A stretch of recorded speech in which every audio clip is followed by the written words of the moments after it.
Hello, everyone. We're Maren and Angela, and this is Homeschool Unrefined. We created this podcast to change the conversation about homeschool. This is a place where we encourage each other to do less, be ourselves, embrace natural learning, and keep homeschool simple, real, and fun. We're longtime friends, Minnesotans, and practiced homeschool parents with our master's degree in education. We are an inclusive and non-sectarian podcast and community. We believe Black Lives Matter and affirm LGBTQ plus families. We hope this is a place where we can all learn and grow together. This is episode 151, Pandemic Homeschooling and Aha Moments. All right, so we have a new little segment at the beginning of our podcast this season called Aha Moments, where we're going to each share an aha moment that we had recently while homeschooling. So Maren is up this week. So Maren, do you want to share your aha moment? All right. So I feel like I have these aha moments often. And sometimes they're just really little things, and sometimes they're like big things that could change, everything. This one is kind of like a reminder aha. I know this from the past, but it's just something that I needed to obviously hear again or learn again. Yep. So my aha moment is that our kids are willing. Our kids are always willing to do things when they're on board with them. And I know that seems like really simple, but I needed the reminder, and here's the backstory about that. If you're a patron, you've heard this story before, so I'm sorry. But actually, maybe it's good for you to hear again.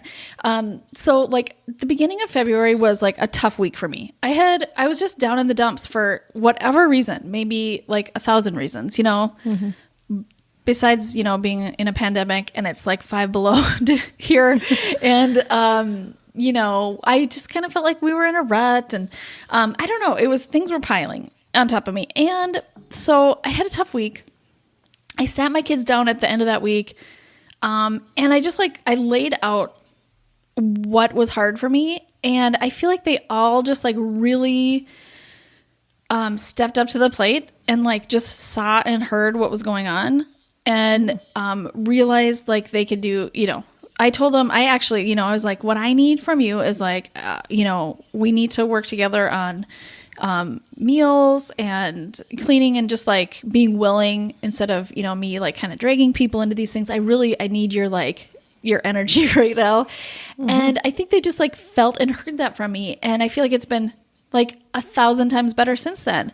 Mm-hmm. And that's just like a simple example, and maybe even not the best example that I've ever had in my life about this, but I feel like it just reminded me that like, when kids are involved in what's going on, if they get to like have a say and they have like the power to change things for the better, they often want to and do. Right. And so I think, as homeschool parents, we often are like, whoa, there's a problem. I got to solve it. And here's how. I'm going to go do all the research, and I'm going to figure out what we need to do.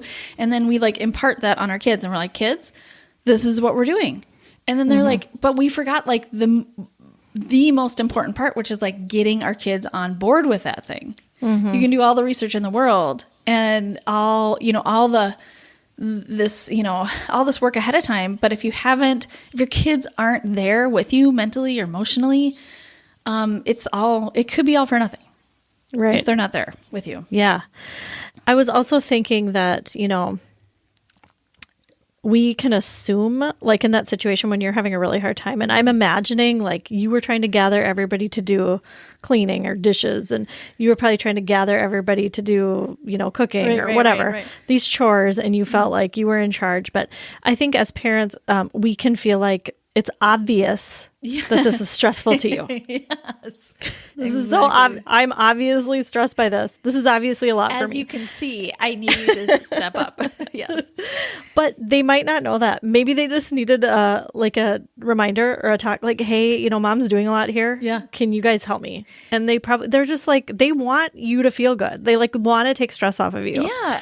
And they did, they all mentioned like, we noticed that you were having a hard time. They were like, we noticed that you're not doing well. But like, I didn't like sit down and talk with them and tell them about I just like, Why? I took it out on like, the kitchen's not clean. Like I'm angry about that. But really it was about this whole like mentality, how I needed us to all come together. And it was more of a teamwork thing that I wanted to have happen, which was not what I was, communicating at the time. Yeah. It was more like, I'm just angry things aren't done. So, and it was more proactive too. It was more, I'm going to come and I'm going to tell you what's going on, and I would love your help. And, not during the emotional situation, but like it was like at a non-emotional time. It was a time when I wasn't frustrated. So yeah. Smart. So anyway, for them to see like the power kind of like how them getting on board, really helped the whole balance of like our whole family. So much changed after that, and it felt so much better. And I think they felt really good about that too, that they were part of that. So yeah, that's awesome. Yeah. Thank you for that reminder. Yes. All right. You can feel free to join us on Patreon for a place where we have lots more content and a community for just $5 a month. You can go to patreon.com/homeschoolunrefined. All right, let's dive in. We are back. Welcome back, everyone. It's been a while. Yeah, we took an extended holiday. Yeah. A couple months off, which was much needed. We did planning and resting and all the things. Yep. So, and lots of Patreon. We're still right there in Patreon too. So we were busy there. So also if you join Patreon, you get all that back content too. So everything you missed while we were on break is right there. But we are glad to be back. Yes. We thought today we would probably talk a little bit about, what we've been doing, how homeschool is going, give a little bit of an update, and maybe a little bit of a reminder or introduction for people who may be new. So yeah, exactly. So Angela, do you want to just start and just introduce yourself a little bit, and then just tell us about your family and things like that? Okay. I'm Angela. I live in Minnesota with my husband and 3 kids who are almost 16, almost 14, and 12. We've been homeschooling 10 years. And I'll tell you more about them later, but I am an ISFJ on the Myers-Briggs. I'm an Enneagram 6, and I'm a questioner. Maren and I are very into personality typing, very, very into personality types. So we talk about that a lot. I enjoy connection and conversation. That's one of the things I like best about homeschooling. I like hanging out with a family. I like being cozy at home. So it's like, especially during the winter. Yeah. I don't know. I'm getting into like embracing the seasons, and I just feel good being cozy at home. And not that I have another choice right now, because I don't, but good point. I'm into it. So Maren, how about you? All right. I'm Maren. I'm also from Minnesota. I live here with my husband, Sean, who is an entrepreneur, which I always just like tag on to my intros because I feel like it is a big part of our lives is, entrepreneurship. Okay. I have 4 kids who are 14, 12, and 10. And so we have twins in there, 4 kids in 4 years. And I am an ENFP. A 7 on the Enneagram, and a rebel in the 4 tendencies, which means I am adventurous, creative. I like trying new things. I like loose routines. Loose routines are great for me. I love, the expectation of a good routine that works for me. I don't like rigidity. I guess is the word maybe. Outside expectations are hard for me, which is one reason why I really love homeschooling, is that we get to do what's best for each of us. And it's more enjoyable that way for us. So anyway, All right. So Angela, how about we go into just how we're homeschooling right now, how it's working for us, what are we focusing on, that kind of stuff. All right. So I said that my kids are almost 16, 14, and 12. My almost 16-year-old is in a public high school, and she does it's a performing arts high school, which she loves. And she started that last year in 9th grade. So she is doing that, but she's doing a combination of like distance and hybrid this year. So she's home, which I just love. It feels like old times. Love having her here. It's really exciting. But so I'm technically homeschooling my 14 and 12-year-old. Yes. When my kids were younger, we did a lot of the group stuff. And my kids are no longer into that, much to my dismay. You mean group like all family? All family doing a thing together. Yeah. Like we're all going to read aloud together. We're all going to watch this thing together or whatever. They don't want to do that anymore. And so I loved that part of homeschooling, but they have really expressed a desire to work independently, not with each other. And so I'm going with it. But we do some things together every day, which is eating dinner. We go for a walk every day at 4, the whole family. We sometimes go get coffee together. We sometimes have we watch things together as a family, like Survivor and this is at night, or now we're watching The Amazing Race, or we might play a game or something. So we do those things together and we're around each other all day because, we're all at home all the time, especially this year. Exactly. So, but our other, our, school-ish type work is pretty independent. Right. So, my younger two, my 14 and 12-year-old, are very much into, I've just discovered this year. Well, I discovered this about my 14-year-old last year, and now I see my 12-year-old following suit. They're into schedules and checking things off. I have resisted this for a while. Because that's not what I love to do. I want to kind of be a little bit spontaneous. I like a routine, but I kind of want to have room to be spontaneous. Yes. But they are wanting to check stuff off so they can be done. That's just their personality. And I've, like I said, I've kind of resisted that, but I'm not anymore. I'm just going with it. And you know what? They're happier. So yeah, great. So aha moment there. Definitely. So, if I'm going to plan something fun, or different for the day, I do need to, tell them ahead of time. Right. And then they're generally okay with it. But they're like, hey, kids, you know what? Let's not do anything today except watch movies. If I said that, in the morning, they would not be down for it, even if it sounds really fun, because it just kind of throws them off. Sure. So I'm a little bit, I was telling Maren before we were recording, I'm a little bit jealous of Maren because she does fun stuff on the fly sometimes and her kids get excited about it. And so that's okay because we're different. Maren and I have different personalities. Our kids have different personalities and it's fine. And I want my kids to enjoy this experience. So I'm okay with this. So I thought I would just go into a little bit of more specifics about what each of my kids is doing. Great. Because I think some people are probably curious about exactly what we're doing each day, right? Absolutely. I think you and I go back and forth about how specific should we get because the danger is you think you have to do it this way or, somebody listening is going to say, oh, I can't, I would never be able to do that. I feel so incompetent. So I think that we don't want that to happen. We are all doing this so differently. But I also think it's very helpful because some people are like, I just want to know the details about how somebody else is doing it so I have a baseline or for sure. I don't know, just some kind of place to start from or whatever. Yeah. And you can take it from there and hopefully that's what you do. This is not prescriptive. Exactly. This is just one person's way of doing this. And my kids have particular personalities just like I do. So, we've just found what works for us right now. Yes. And I'm talking right now. This might change in 2 months. Exactly. But this is what we're doing right now. So please, if yours looks different, that's totally fine. Okay, so I'll just start with my 14-year-old who's in 8th grade. She's always been homeschooled. She, like I said, wants to be independent. So she does most things independently. She has a few different online classes. She has an online math class that she's taking through Mr. D Math.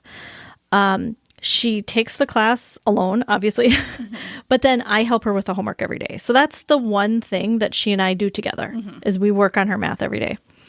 And just for a little backstory on our math, this is probably the first year we've gotten real formal about math. We've dabbled in some things before. We've obviously done a lot of playing games and apps and stuff like that. And last year we did try CTC for a while, but it kind of fizzled. So this is our first year of doing something like really committed and formal with math for her. Yeah. So I come alongside her with math. She is in an online grammar class. Sometimes I help with that if she has questions. But, she does some on her own too. She's in an online biology coloring club. And so the grammar and the coloring club, those are through Outschool. Mm-hmm. She does that completely independently. And then in addition, we're reading through Stamped together. Mm-hmm. So how we do that is like, hey, let's do section 3 this week and we'll talk on Friday. Okay. And then on Friday we have a conversation about it. So you read it separately and then you come we're reading together it separately. Yeah. Yes. Good. And then we talk about it on Friday or whatever day we say. And that's slow going. We've been doing that since the beginning of the year and we're halfway through. Yeah. So we're really taking it slow. Good. Like some weeks we don't do it. Some weeks we do. So she's reading every day for 20 minutes. That's completely independent. She's watching CNN 10. She's doing typing. She does lots of chores. And then she does a lot of things like that I would call interests that are definitely worthy and educational. Like she cooks a lot for herself and the family. She does a lot of art, like, makeup and nails. She's redecorating her room a lot. She's doing a lot of fashion. She does some drawing and some painting. And she's really good she makes her own schedule every day. And she's really good about like interspersing those more fun things with the more schoolish type things that she's also doing throughout the day. So she just is like making a different schedule each day, depending on kind of what she's into. Right. She also takes breaks in the day where she's like watching a show, which I'm fine with. Yep. Because she's, so that's her. Then my son, who is 12, he is doing a math tutor once a week. And we found the tutor through Outschool. Mm-hmm. This is, again, with him too, our first year doing anything really formal with math. He's in 6th grade. And I decided to do a tutor because accountability for him and me. Right. Yeah. Because, we've tried to do stuff before and when it gets hard, we just stop. And so this is like holding us both accountable. Yeah. Yep. Exactly. And maybe that feels good for both of you too, to just have somebody else taking the lead on so that. Good. Yeah. Feels so good. Because, she's doing what I could do. Like she's teaching him the stuff that I could do it. I could do it. So it feels like, why am I paying somebody else to do what I could do?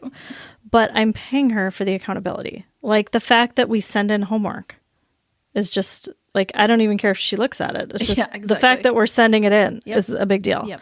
I have someone to send it to. So, and then on the other days, like I'm going through this. Okay, back up. This tutor teaches in Saxon math, which I knew nothing about Saxon math. But that's what this tutor wanted to do. And I was like, all right, I'll get the book. Sure. I don't know what it is. And it's worked out really well. Great. So we are working through the lessons on our own throughout the week. And then one day a week, she sees him. She works through some lessons. She sees his practice stuff, his homework he's done. We're doing, I would say math takes us 20 to 30 minutes a day. It's not that much, but it is a chunk that we have never done before. Yeah. So, that's a commitment that you haven't had in the past. Yeah. Yeah. Yeah. Which you're ready for now. We're ready for now. You weren't ready for it 2 years ago or whatever. And him. I mean, like, I cannot believe he's doing this. Because, a year ago or when he was 11, I would have never dreamed that he would be doing this. It's so hopeful to see. It's so nice to see older kids like who have, who haven't in the past been ready, and then they just like kind of blossom. And I'm feeling that with I'll get to it, but like I'm feeling that with my youngest. If she were my oldest right now, I'd be so worried. But because I have 3 older kids and I know what happens. Yeah. I am not worried. She'll be ready when she's ready. Exactly. Yep. That's so great. Yeah. So, anyway, in addition to his math, he's writing copy work each day. He started the year writing 1 sentence a day. He's worked he had an OT person that he worked with, and now, because he has dysgraphia, he's now writing 3 sentences a day for copy work. So that's just a thing that takes him like 10 minutes, He's just writing them down for the like muscle work on his fingers. Like that's what we're doing it for. To like get his fingers used to that. Yep, so that's what he's doing. Yep. We do read aloud together where I read to him. So that's great. I love that. He does typing. He does chores. My husband's in charge of chores, which we're going to have an episode about chores later this season. But so I don't really even worry about that. But he does that. And then he does some sort of exercise, like either on our treadmill or he does like a karate video. And then he picks a few things from this list. So I should back up. He is also making a schedule every day on his own. Either we do it the night before or the morning of. We have a little whiteboard and he writes out his own schedule. He wants it by the minute, 8:15 to 8:30. I'm doing this. So he's also interspersing more fun type things with things he doesn't like as much. And then he picks like a few different things each day. Sometimes he might watch CNN 10. Sometimes he might do writing. He's really into writing his own stories. Sometimes he might do that. Sometimes he's watching an educational show. We call it educational show, but it's like Wildcrats or Brain Games. Right. Sometimes he's listening to an audiobook while he's drawing. Sometimes he's eye reading. Sometimes he's playing a game. He doesn't want the same schedule every day. Like he doesn't want like, this is what I do every day, because that would get boring. He does want a schedule. So he makes a new one every day. That's amazing. And you do that. When do you plan that? Well, he either do it the night before or the morning of. Yeah. Good. And then, he's usually done, he's for sure done by noon every day. And then after that, he's basically doing gaming in the afternoon. Yeah. And I am totally fine with that because he is doing lots of Minecraft, which I think is great for him right now. He's playing with friends and they're playing games. I'm totally fine with that. I know it's a season that we are, in a pandemic, can't go anywhere and it's freezing out. So there's literally nothing else for him to do. Right. So we've been in conversation about like when it gets nicer out or when things change, like we're not going to do it this much, but like I'm really okay with it right now. So that's great. That's our detailed plan. Was that too detailed or? It was really great. No, I think that's wonderful to hear. I think it's good to hear the details sometimes. You know, we don't always share details, but I think this is a good time to do it. Okay. Yeah, for sure. And Maren, I know yours is going to sound different and I'm excited for everybody to hear that. It's going to, it's different, but like, I know because we talk a lot, it sounds so different, but like we do have like so similar philosophies too. So that like, it's probably more similar than we think.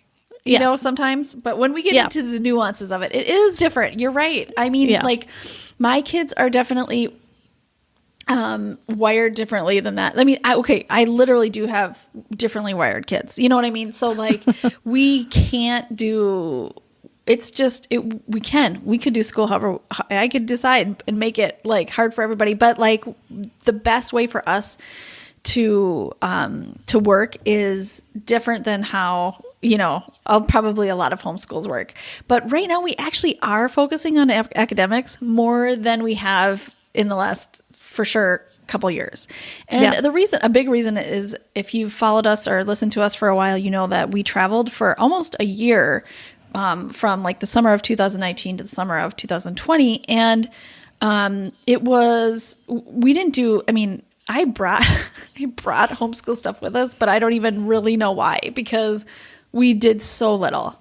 And what we did was just, based on what we did, what we were seeing in the United States. We were traveling in the United States. And so much of our work was just, it was just the experience. And some of, a lot of it was processing that. We'd watch a lot of videos on what we'd seen. And so, it was so much learning. It was like a fire hydrant of learning, but it was so different, than being home and doing academics all day. And so we're in this season of kind of turning towards that. And it actually feels kind of nice to be able to do that. And like the pandemic couldn't come at a better time for us because like we have to be home.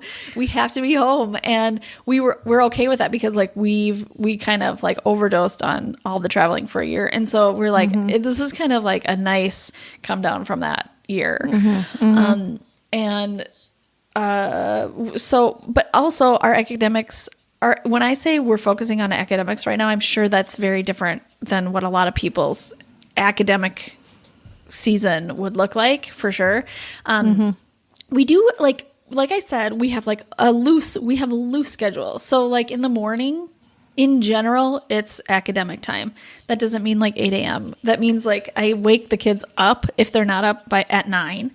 And then we so I have 2 kids who get up earlier. So they're sometimes starting earlier. And then I have 2 kids who won't get up until 9 until I wake them up.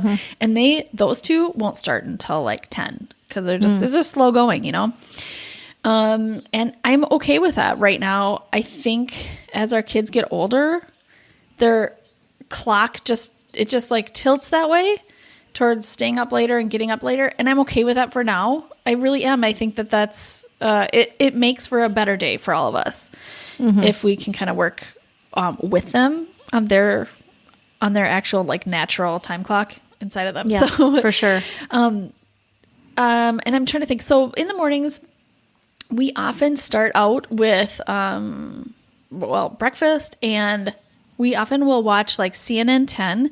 And then that, when you're on YouTube, the next video starts.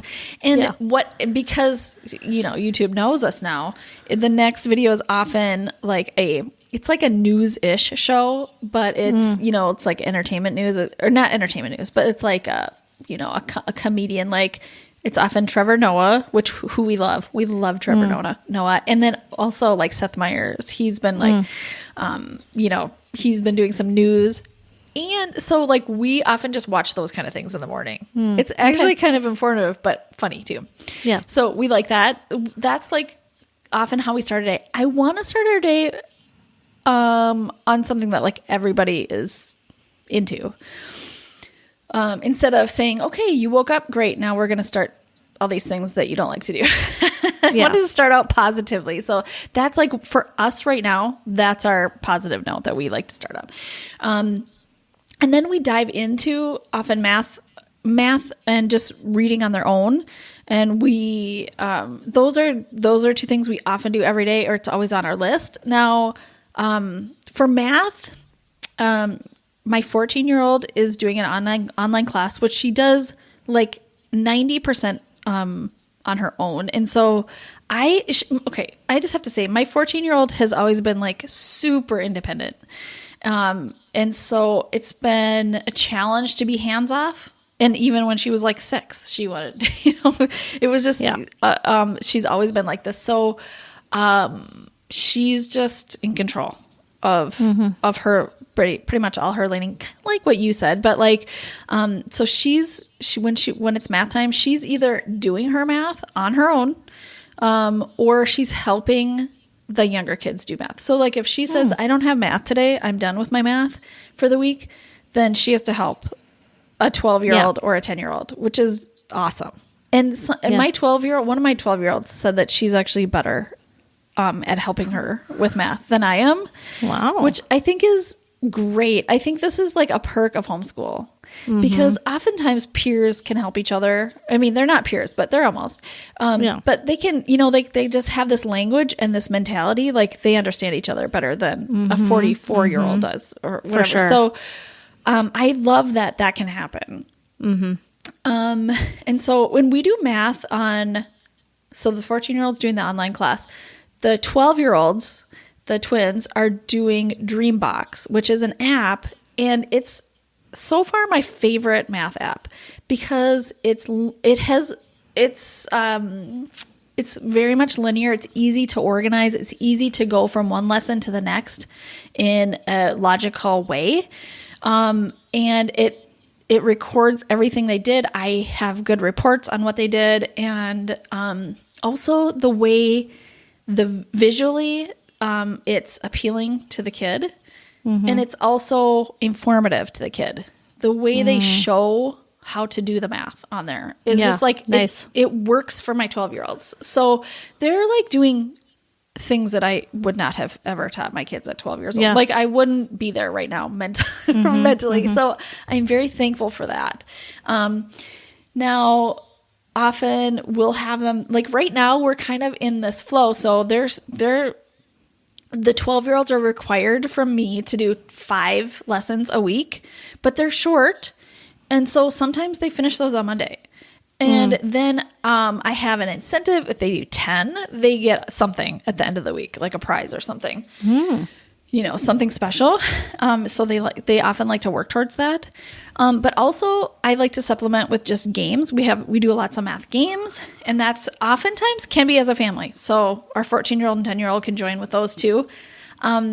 And so that's a lot of times what we do in the morning. We do math, and then reading they do on their own for at least 15 minutes. It often goes longer because once they get into a book, it just does. So, and then is that eye reading? Eye reading. Are you doing? Yes, you're doing eye reading. Yes, eye reading. And then, okay, so then this is where you and I are like, this is where it kind of gets a little different. Sometimes, we just stop everything in the morning and just go do just dance downstairs. Like I can see the energy level just creeping up, and especially here we are in, the middle of winter, we need to get downstairs and like just dance for a while, or we will just go outside, even if it's cold, or in between, I don't know, in between work, sometimes I have a 12-year-old who loves to bake. So, she might wake up and say, I'm going to be making something today in the kitchen. In between, like while something's in the oven, I will do my math. And, so like her day is around something that she's decided she wants to do. Like that's the main thing. And then she will do her required things, like just in between everything, and so that really works for her.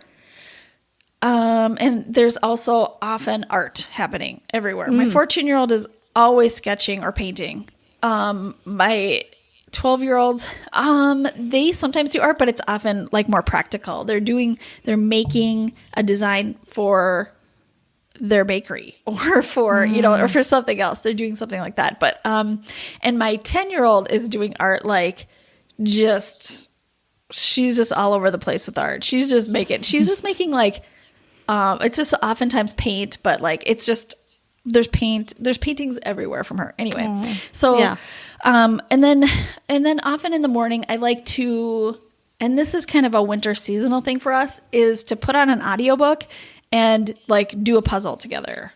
Yeah.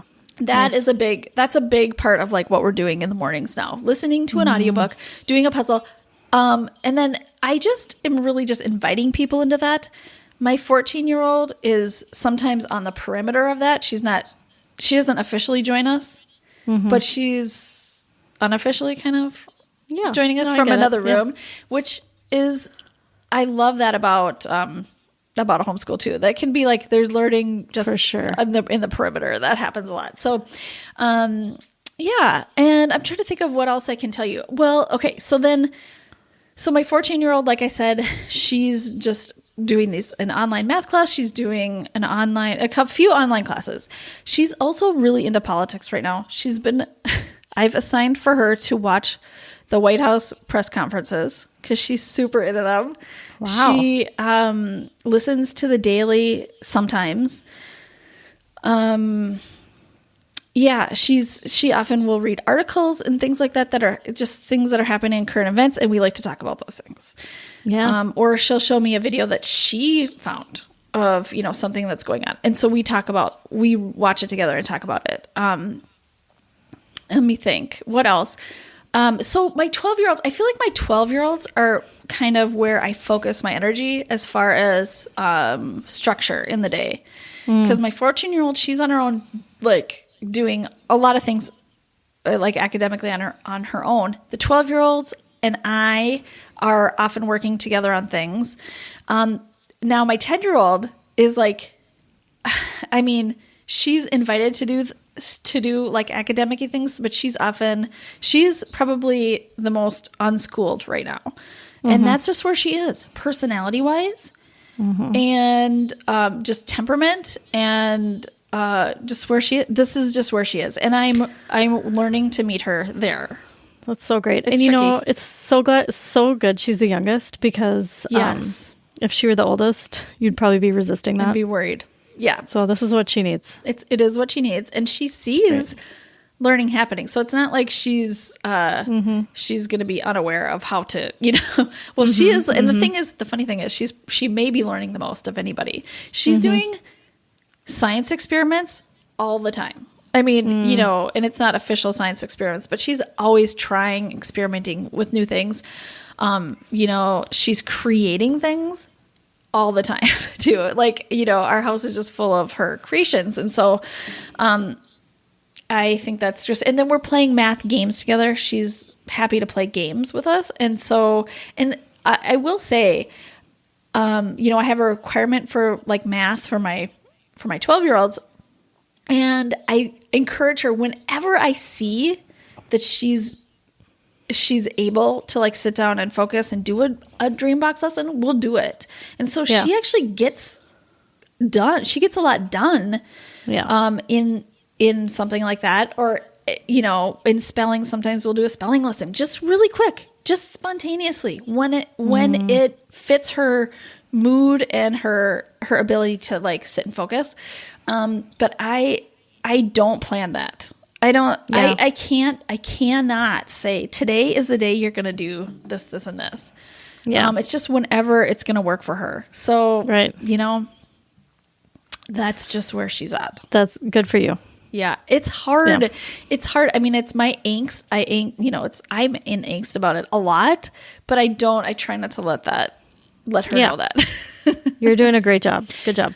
But otherwise, nature and physically moving our bodies are a priority. So in the afternoons, we're often doing something like that. Hopefully, when it's below zero, that hasn't happened in like maybe the last week as much as I'd like it to. But like a lot of times in the afternoons, it's nature and outside time, and then it's a lot of gaming too. Lots of gaming and just decompressing in that way. For sure. Yep. For sure. That was a lot. Right. That was a lot, but I think it's going to be good for people to hear it because it was good for me to hear it. Okay. So good. And because our situations change so much, I hadn't heard an update from you. So I learned a lot about new things that you're doing. Yeah. Good. Okay. All right. We wanted to give you a little preview of our season coming up. We have got 10 episodes lined up. We're going to be talking about math, chores, meals, curriculum, etc. Lots of some practical things. Basic and practical. Yes. But of course, we always bring our big ideas to those things too. So you won't... For sure. Yeah. It'll be it'll be a good mixture. It'll be very us. Very us. We are also piloting a couple episodes that we're calling Unrefined Education. So, given our experiences, interests, and personalities, we have some big thoughts and feelings about education as a whole. We, talk about this on our off time. We do. We talk a lot about it. And sometimes just think we should be pushing record on these conversations. Yep. So we are going to dedicate a few episodes to this topic. Who knows where that's going to lead us. Maybe we'll do something more with that in the future. We don't know, but we thought, we're just going to try it. So You'll see a couple of those episodes too. Yep. Up next, we are going to answer a listener question for our patrons, but we wanted to share that question here so that you could hear it. And if you were interested in listening to our probably very extended conversation about this question, you can join Patreon today and get this. This is going to happen after every episode on Homeschool Unrefined. So anytime you see an episode drop in your podcast app, there's going to be a question and an answer in your Patreon app. Right. For this season, for these 10 episodes. Yeah. All right. So our question this week is a kind of a two-parter because we felt like these two questions kind of went together. Yeah. First of all, back up. I just wanted to say we get a lot of great questions. Many good ones. Yeah. But since we're going to be doing this every week, if you have a question you would like us to answer, send it in. We'd love to hear it. So, definitely. This is from Sierra. At what age do you let your kids take the lead in their day-to-day school stuff? How did you handle the transition? How do you touch base and track independent work? Mm-hmm. And then from Jen, how does negotiation work in your families? How much say do you and your children each have in making decisions for your homeschool? When did you start negotiating and making decisions together? And what changes did you see as a result? So feel free to join us on Patreon where we talk that out. Can't wait. All right, let's move on to our LTWs. Loving this week. Maren, what do you have for us this week? Okay. Two shows that I watched on Hulu that I just have to talk about both of them. But I think we'll talk more in depth, probably in Patreon too, on our LTW Extra with both of these, I think. So the first one is called Being Serena. And it's a 5-episode series about Serena Williams and how, well, it's a documentary series. It's definitely has Serena's like control and creativeness in it. So you can tell that it's she was a big part of the production of this. It is about her pregnancy, her birth, how she gave birth, and then how she worked towards getting back into the tennis world. And it is so fascinating. I mean, it's really about, how she wanted to normalize women having babies and breastfeeding and being a mom while doing what they do, what they've always done. So it is, it's so amazing. I want to watch it again. I'm just going to say, I want to watch it again. It's so good. And I want her to do more now because it was wonderful. That's great. The next one is the Britney Spears special. And it's from New York Times. It's, I think it's the actual show is called New York Times Presents. And so it's episode 6 and it's about Britney Spears. And it was, I mean, I think I knew what was going on with Britney Spears, kind of. I had been reading a little bit. I had been following her on Instagram just because I had, I was curious. I was like, I don't know, should I be following her? I'm just following her because I'm kind of like curious about what's going on with her. But after watching the documentary about how her father is, in control of her conservatorship, basically, it is, I don't know. All my suspicions have been confirmed about what's going on with her and her dad, and how she's kind of, out of control of her own life, really, basically right now. So anyway. I highly recommend it. I'm like a fourth of the way through that one, so I need to finish it because for same reasons as you. So I've heard a lot about it though, so I kind of, I'm really curious. Well, I was curious. I watched out of curiosity. Now I'm just like, I'm fighting for Britney. You're a free Britney. Yeah, I'm a hashtag free Britney. Really, seriously. So, okay. All right. That's awesome. All right. Angela, what are you loving this week? Okay. I have briefly mentioned this before on Patreon when I wasn't that into it, and now I'm super into it.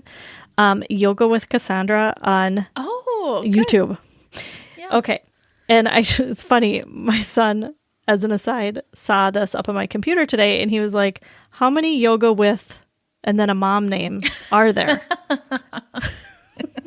There's a few of them. There's a lot of them. But I really like her because she has, she has longer segments that I love. There's one that I've been doing, I probably do like 3 times a week. Yeah. It's this hands-free because I found her because I broke my wrist. So I was looking for hands-free yoga, and she has this hands-free yoga video. And so I was doing that like 3 times a week. I still do. It's one of my favorites.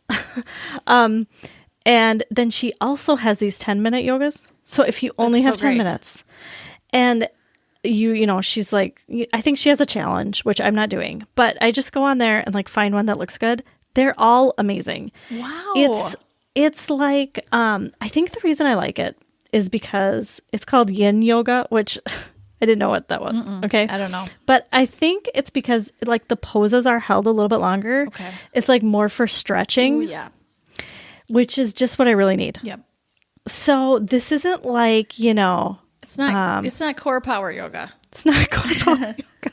It's not, what's the other one called? Like there's like an athletic yoga or like whatever. What I used to do at the Y a long time ago when I was younger. Yeah. It's not like that. But it is like stretching the exact muscles that I need stretched every week or every day. So I really love that. That's so great. Also, You're talking my language. I need She's this. Canadian, and so I love her accent. I love Canadian accents. So I love to listen to her. That's so great. I'm so intrigued. Yeah. So I'm really loving her. I think you should check her out. I will. I definitely Okay. will. Because that's the All kind right. of yoga I need right now, too. I've been into strengthening yoga, and actually, I want to do that, too. Yeah, I know. I really do like that. But yes, yoga is so good for my body, and I need to do it. Yeah. I need to do it every day. I think 10 minutes is realistic. It's realistic. It is. If that's all you have, fine. Yeah. Or 5. Just do it. Great. And you'll feel better. All right. Thank you, everybody, for listening. If you would like, you can follow us on social media. We're on Facebook and Instagram at Homeschool Unrefined. Our website is homeschoolunrefined.com, where you can find links to everything that we talked about. And we'll see you next week. Thanks for listening. Homeschool Unrefined is created and produced by Maren Gorse and Angela Sizer. Amanda Ginn is our content and marketing strategist. This podcast is listener supported. Join our growing community at patreon.com/homeschoolunrefined. We donate 10% of all Patreon income and product sales to The Conscious Kid, a Black and Brown-led organization that has been instrumental in our own evolution and in leading the way in both ideological and tangible change with their work in parenting and education through a critical race lens. No matter how you homeschool, you are exactly who your kids need. You're doing great.